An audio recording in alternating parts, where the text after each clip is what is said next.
It's a very, very difficult time to stand as an overcomer in this last day. Secondly, the world attacks us. లోకము మన మీద దాడి చేస్తుంది. What for?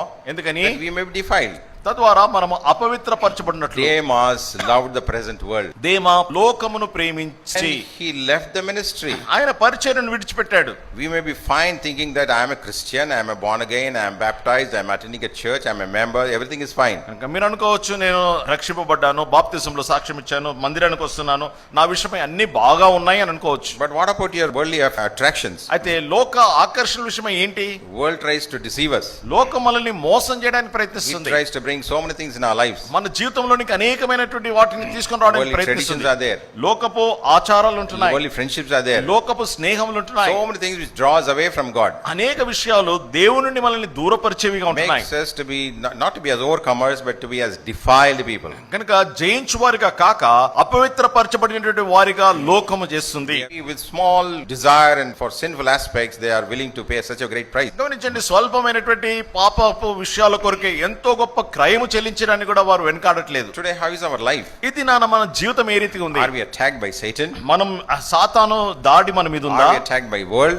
లోకపు దాడి మన మీద ఉందా? Then definitely we have to take stand for God. ఖచ్చితంగా దేవుని కొరకే మనం నిలబడాలి. Today Christianity is becoming more worldly.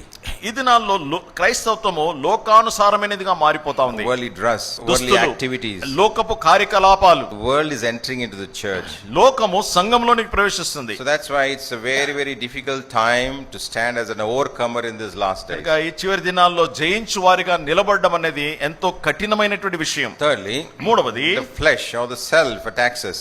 స్వయము లేకపోతే శరీరము మన మీద దాడి చేస్తుంది. Self righteousness, స్వనీతి, self glory, సొంత మహిమ. we may be so much proud about our own salvation, మన సొంత రక్షణ గురించి మనం about our own గర్వించవచ్చు. family, లేకపోతే కుటుంబ విషయమే about our own గర్వించవచ్చు. spiritual standards. లేకపోతే మన సొంత ఆత్మీయ స్థాయిని బట్టి గర్వించవచ్చు. So there is so much area where our self is boasted in our life. కనుక అనేక విషయాల్లో స్వయం గురించి గర్వించే ఆస్కారం ఉంది. What Paul says, అపోస్తలుడు Paul ఏమన్నాడండి? I will glory save in the cross of Lord Jesus Christ. యేసు క్రీస్తు ప్రభువు యొక్క సిలువ యందు తప్ప నేను దేని విషయంలోనూ అతిశయించను. Because of self glory, self pride, self righteousness, much loss comes to us. కనుక ఈ సొంత గర్వము తర్వాత సొంత మహిమను బట్టి ఎంతో నష్టము It కలుగుతుంది. leads to spiritual death. ఇది ఆత్మీయ మరణానికి దారితీస్తుంది. Romans 8 says to be carnally minded is death. రోమీయులకు రాసిన పత్రిక 8వ అధ్యాయంలో శరీరానుసారమైనటువంటి మనసు అది మరణమై ఉన్నది అని That's why there are many dead believers in the churches.